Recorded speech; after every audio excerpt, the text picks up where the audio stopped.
One sunny day, Bert was walking through the park. Distracted by the beautiful day, he stumbled over a rock and took a tumble. Unfortunately, he suffered 2 fractures of his femur, a linear fracture of the left femur, and a complete closed, non-displaced oblique fracture of the right femur.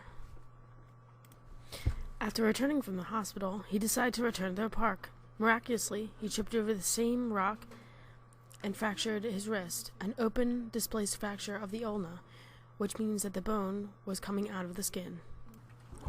Being cautious, he went to an alternate park. This park was also full of rocks, and Bert tripped yet again, fracturing his collarbone, the clavicle.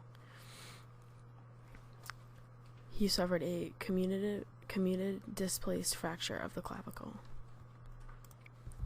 Unfortunately, this type of injury takes a while to heal, but once it was healed, he was back in action. Happy about his recovery, Bert decided to jump off a bench.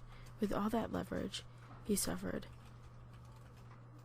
an epithelial pot fracture of the tibia and fibula, and an incomplete fracture of the femur.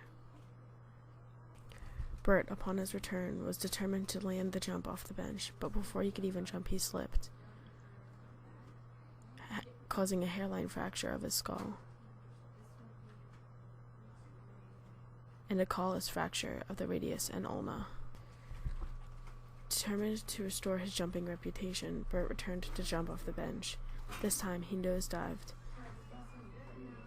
and caused an impacted fracture of his nasal bone, which means that the bone was impacted into the spongy bone around it. Trying to outdo himself, Bert went skydiving. He landed directly on his head and suffered a depressed fracture of the skull. This time, Bert goes for something a little more simple, a front flip. Unfortunately, he lands and twists his arm and creates a spiral fracture of the ulna. This type of fracture spirals around the axis of the long bone as a result of twisting stress. Bert decides to give the park one last try, but is encountered by a zombie. He attacks the zombie, punching him right in the ribs. Bert suffers a green stack fracture of the ulna, and the zombie suffers transverse fractures of the ribs. Bert goes to the hospital yet again, and he's seen by Dr. Knight. He tells Bert that it's going to take 4 to 6 weeks for his injuries to heal, and he gives him a sling. He sends him on his way.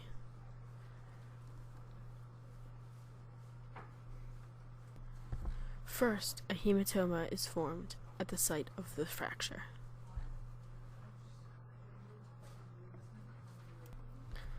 Then, soft callus replaces the hematoma around at the site of the fracture.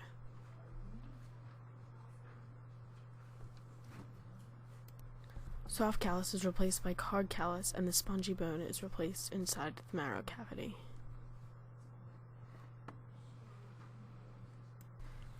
Slowly, the bone regains its normal outside shell and inside marrow cavity.